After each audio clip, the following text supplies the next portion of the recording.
Oke Tribuners, kembali lagi dengan saya Iga Elvira pada talk show Tamu Tribun. Tribuners, Badan Kependudukan dan Keluarga Berencana Nasional atau BKKBN merupakan perpanjangan tangan dari pemerintah untuk menjalankan tugas dalam mewujudkan keluarga berencana atau keluarga sejahtera. Khususnya BKKBN Maluku Utara juga selalu berupaya untuk mewujudkan hal-hal tersebut. Salah satunya adalah untuk mengatasi angka stunting pada anak. Untuk itu, sudah bersama saya dua narasumber, yakni Kak Fahmil, yakni Kak Fahmil Usman selaku Koordinator Manajer Data Satgas Stunting Provinsi Maluku Utara. Ya, betul sekali. Apa kabar Kak Fahmil? Alhamdulillah sehat hari ini. Alhamdulillah. Lalu juga sudah bersama saya ada Pak Ansar Jainahu selaku Sekretaris Perwakilan BKKBN Provinsi Maluku Utara. Apa kabar Pak Ansar? Alhamdulillah baik. Alhamdulillah. Nah, Tribuners, kedua narasumber kita pada hari ini karena akan menjelaskan salah satu program untuk mengatasi stunting, yakni juga sekaligus tema pada podcast hari ini, yakni Sekolah Jenius Atasi Stunting atau Sejati, dengan penyusunan modul kurikulum berbasis gizi dan kesehatan. Nah, mungkin bisa dijelaskan dulu sekaligus pertanyaan pertama, mungkin untuk Kak Fahmil dulu nih. Apa sih Sekolah Jenius Atasi Stunting atau Sejati ini? Boleh dijelaskan? Oke, baik, terima kasih. Jadi, Sekolah Jenius Atasi Stunting ini di mana dia berawal dari sebuah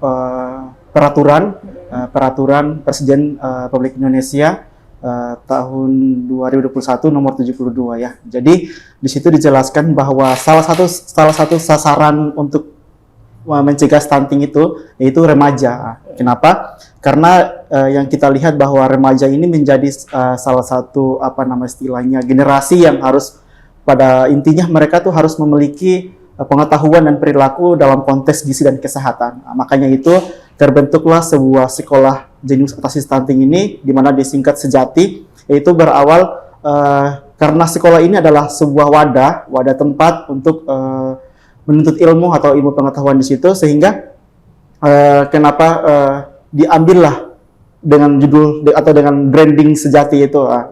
Terus jadi di mana Sejati itu bertujuan untuk memberikan pengetahuan gizi dan kesehatan kepada remaja-remaja yang ada di sekolah. Dalam hal ini sehingga remaja-remaja itu memiliki pengetahuan dan gizi sehingga mereka nanti ketika kelak menjadi seorang ibu atau seorang ayah, mereka sudah mengetahui tentang bagaimana cara sih untuk mengatasi stunting tersebut. Gitu. Oke, jadi para remaja ini tingkat PAUD, tingkat SD, SMP juga? Kalau remaja kan, kalau kita bicara remaja berarti dia, kalau untuk sasarannya ini SMP ya? SMA. Oh, SMA. Iya, SMA. Okay. Jadi ini merupakan program pusat dong? Ini merupakan sebuah aksi perubahan ya, aksi perubahan dari Pak Ansar sendiri. Iya, betul. Berarti khusus Maluku Utara aja? Iya, khusus Maluku Utara, betul sekali. Untuk menyasar remaja-remaja yang ada di tingkat SMA. Diberikan pengetahuan? Iya, betul sekali. Oke.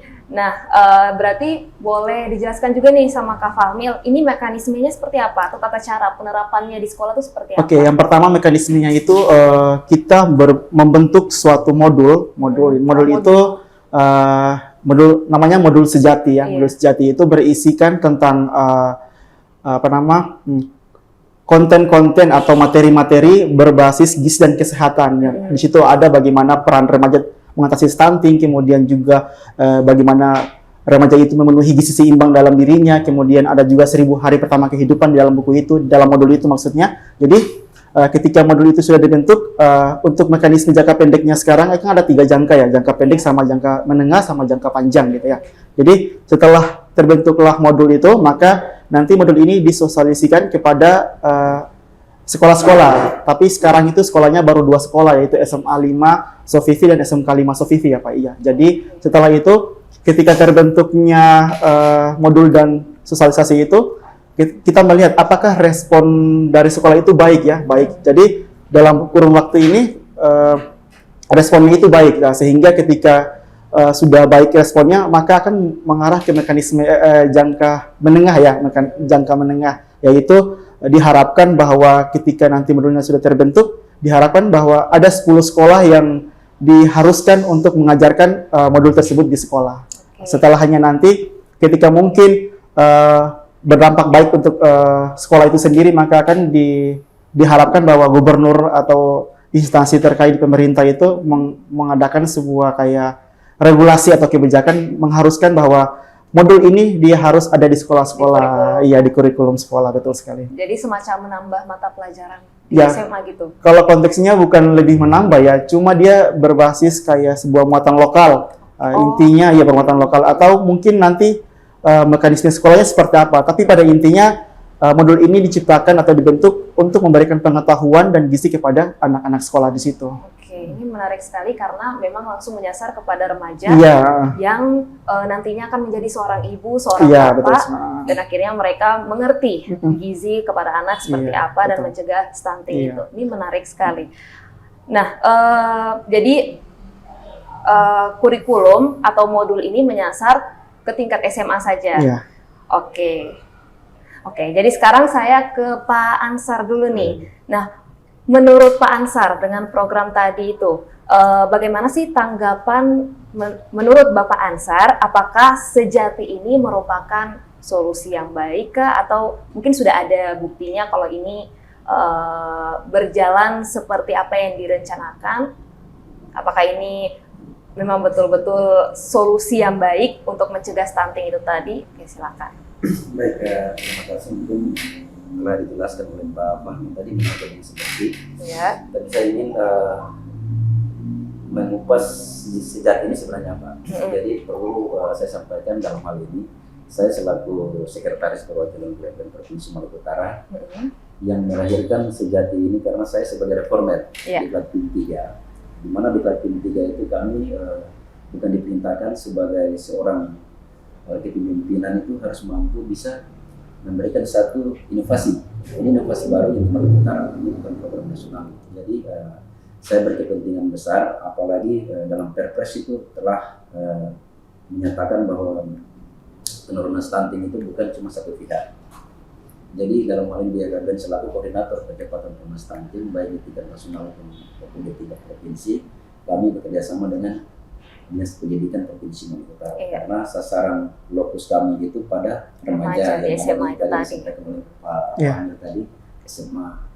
Saya berpikir bahwa kalau juknis atau aturan BKKBN itu pada Perpres 72 dan Bank Pasti itu hanya ada 4 atau 5 ya penanganan stunting. Yang pertama pendekatan kita kepada calon pengantin, kedua pada ibu hamil, ketiga ibu pasca melahirkan balita dan balita. Ini sasaran kita yang sudah memang terregulasi ya. Saya sedikit turun ke bawah, yaitu pada remaja. Remaja ini perlu penanganan. Kenapa tadi yang sudah dijelaskan Pak Fahmi bahwa remaja ini nanti cikal bakal akan melahirkan keluarga-keluarga baru ke depan ya. Iya. Jadi pemahaman tentang program kesehatan yaitu gizi. Itu nama yang kita selalu katakan bahwa 1000 hari pertama kehidupan itu awalnya bakal itu nanti program ini sampaikan remaja, tapi tidak semua. Karena kalau kita lihat dari program 1000 hari pertama kehidupan itu banyak itemnya. Di modul ini nanti berbicara bagaimana itu apa tuh stunting, remaja itu harus bagaimana bisa hidup sehat, ketika kalau berumah tangga itu harus konsumsi pil tambah darah. Nah, ini yang intinya saja karena di situ terlalu dalam juga kalau kita berbicara tentang 1000 hari pertama. Kalau menyangkut untuk program ini tadi sudah sampaikan oleh Pak Fahmi, karena ini saya selaku reformer tidak terlalu jauh kita ambil lokusnya di 2 sekolah dulu, yaitu sekolah SMK Menengah Atas Kota Tidore Kepulauan dan SMA 5 itu saja. Sampai pada tahap ini kita sudah pada tahap sosialisasi, secara tatap muka sudah dianjurkan juga melalui media seperti ini.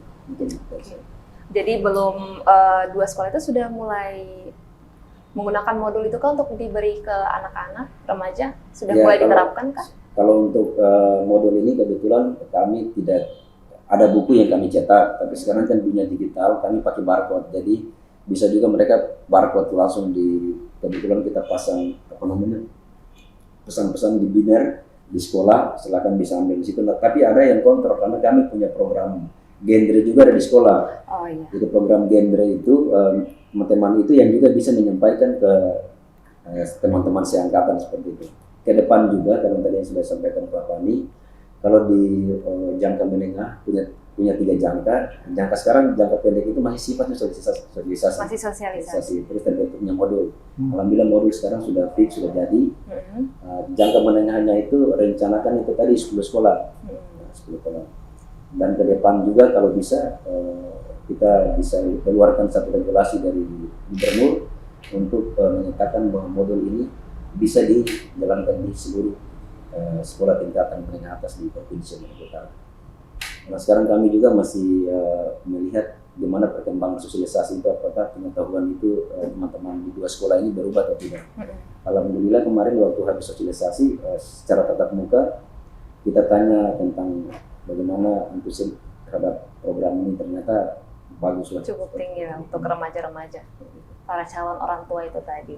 Nah, ini kan merupakan salah satu upaya dari BKKBN untuk mengatasi stunting atau juga sekaligus untuk membentuk si remaja-remaja ini nantinya menjadi seorang atau membentuk keluarga berencana, akhirnya sejahtera, anaknya bergizi, tidak stunting dan lain sebagainya. Nah, untuk Pak Ansar mungkin yang pertama, boleh diberi pendapat sih sejauh ini menurut Pak Ansar tingkat stunting di Maluku Utara itu sudah seperti apa dengan upaya-upaya yang sudah berjalan itu tadi?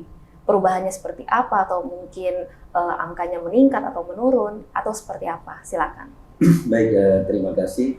Kalau di Maluku Utara untuk bagaimana kita bisa mengeluarkan statement tentang fenomena stunting itu tidak bisa dalam jangka pendek kita sampaikan karena ada survei SSGI namanya, survei status gizi nasional yang itu yang dipakai oleh pemerintah dalam hal ini untuk bagaimana memantau penurunan dan kenaikan stunting di setiap wilayah. Kalau kita sekarang masih pada 2022 ya 2022 itu angka Maluku Utara itu berada di 26,1 kita 27, 2022 kita di angka 26, jadi turunnya cuma 1 digit.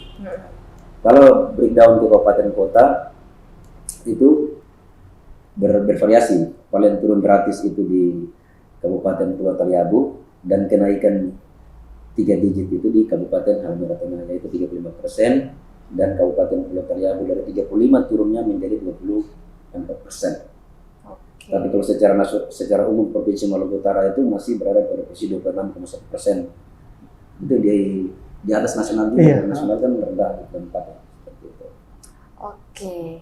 Nah, mungkin kalau ke depannya program ini salah satunya program Sejati mau dikembangkan seperti apa? Terus mungkin ada program-program baru yang akan dilakukan atau akan dilaksanakan untuk mengatasi stunting terkhusus di masing-masing kabupaten kota di Maluku Utara itu seperti apa?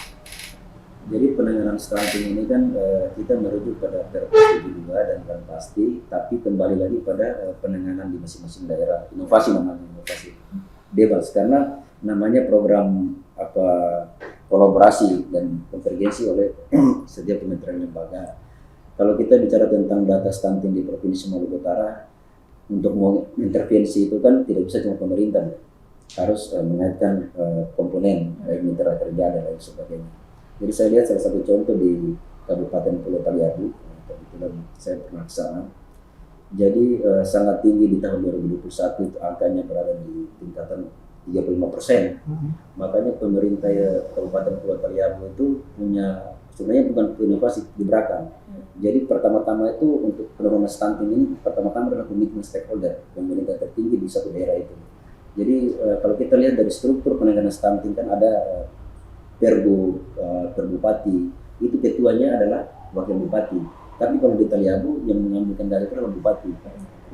Nah, mereka punya bukan inovasi ya, gebrakan itu akhirnya turun, menurut saya turun gratis itu karena mereka jadikan semua OPD, baik itu OPD vertikal, terus DPR, legislatif itu mereka jadikan bapak asuh anak stunting.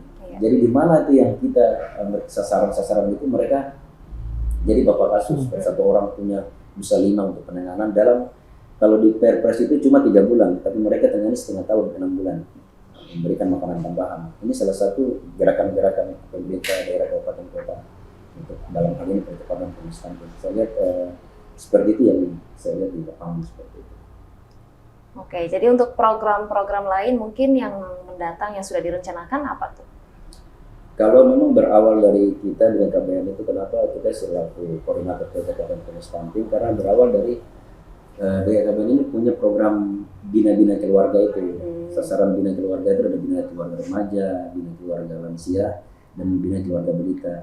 Yang kita bina itu bukan balitanya sama remajanya, bukan keluarga yang bina. Makanya sasaran kita itu pendekatan stunting itu pada keluarga, berbasis keluarga. Apalagi sekarang kita punya pendataan keluarga yang kita pakai dengan by address untuk teman-teman dari dinas OPD yang lain pakai data ini untuk bisa mengintervensi stunting.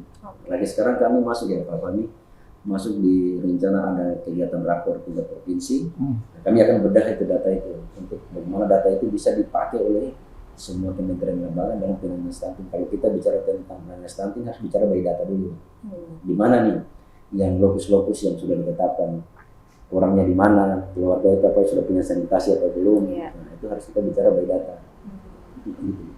Oke, jadi tapi menarik sekali sekolah jenius atasi stunting ini, atau kita beri pengetahuan kepada remaja-remaja itu tadi, ini merupakan program yang baik, program yang luar biasa karena tidak hanya menyasar untuk kepada anak diberi makanan tambahan dan lain sebagainya atau memberi bantuan mungkin ke keluarga, tetapi langsung ke pengetahuan, diberikan pengetahuan kepada para remaja, para calon keluarga ini nanti. Oke, mungkin untuk sebelum saya tutup, mungkin dari Kak Fahmil sama Pak Ansar, mungkin ada harapan ke depannya program seperti apa atau mengenai stunting itu tadi dan lain sebagainya, boleh disampaikan sebagai closing statement. Mungkin Kak Fahmil. Oke, ya baik. Kalau dari saya sih untuk Sejati ini semoga dia bisa diaplikasikan di sekolah-sekolah, karena bagi saya pengetahuan dan perilaku itu kalau sudah melekat pada remaja dalam konteks gizi dan kesehatan, ketika mereka sudah memiliki pengetahuan terkait gizi dan kesehatan itu justru akan memberikan efek dan dampak baik bagi dirinya. Dalam hal ini dia sudah tahu bagaimana cara pola hidup yang sehat, bagaimana cara mengatur makanan yang bagus, kemudian bagaimana cara dari dia mulai bangun tidur sampai tidur lagi itu dia dalam konteks hal yang positif. Dari situ sehingga generasi yang nanti dibentuk itu generasi yang bagus ya. Oleh karena itu, maka nantinya ketika ada pergantian generasi, itu justru akan memberikan dampak yang baik pada dalam hal ini akan mencegah terjadinya stunting di masa yang akan datang. Seperti itu. Oke. Pak Ansar mungkin ada closing statement sebelum saya tutup. Baik, terima kasih. Saya mungkin sama dengan Pak Fahmi saja menyangkut dengan Sejati karena pembahasan kita pada kesempatan ini Sejati. Ke depan saya selaku reformer akan sajikan program tambahan di BKBN Provinsi Maluku Utara untuk bisa mensosialisasikan di semua tingkatan wilayah di Provinsi Maluku Utara, karena saya punya 3 tahap, yaitu tahap pertama sekarang sudah implementasi terbentuknya modul, dan tahap kedua itu adalah di 10 lokus sekolah di kabupaten kota. Dan paling saat terakhir ini yang agak sedikit berat, tapi saya usahakan bisa capai untuk bagaimana bisa mengajak pemerintah daerah dalam hal ini Provinsi Maluku Utara untuk kita sama-sama membuat regulasi untuk ini dijadikan kurikulum, walaupun itu cuma muatan lokal. Kenapa pendekatan saya? Remaja ini kan tadi saya bilang ke depan akan menjadi kepala keluarga. Supaya lagi kita susah lagi bicara tentang stunting di level keluarga paling bawah, karena mereka sudah tahu. Mereka bisa jadi role model kembali ke rumah, dia sampaikan ke teman sebaya atau keluarga di rumah. Mungkin dari saya seperti itu. Oke, nah itu dia pembahasan kita mengenai Sekolah Jenius Atasi Stunting atau Sejati dengan penyusunan modul kurikulum berbasis gizi dan kesehatan. Nah, Semoga kurikulum ini bisa berjalan dengan lancar sampai ke 3 tahap itu tadi yang sudah dijelaskan oleh Pak Ansar. Semoga sejati ini bisa diterapkan di seluruh SMA mungkin, bisa diterapkan, bisa jadi kurikulum di sekolah-sekolah untuk memberikan pengetahuan kepada remaja-remaja sebelum akhirnya berkeluarga. Nah, mungkin itu saja perbincangan saya dengan kedua narasumber kita hari ini. Semoga episode kali ini bermanfaat untuk Tribuners sekalian. Saya Iga Almira, pamit undur diri, terima kasih dan sampai jumpa.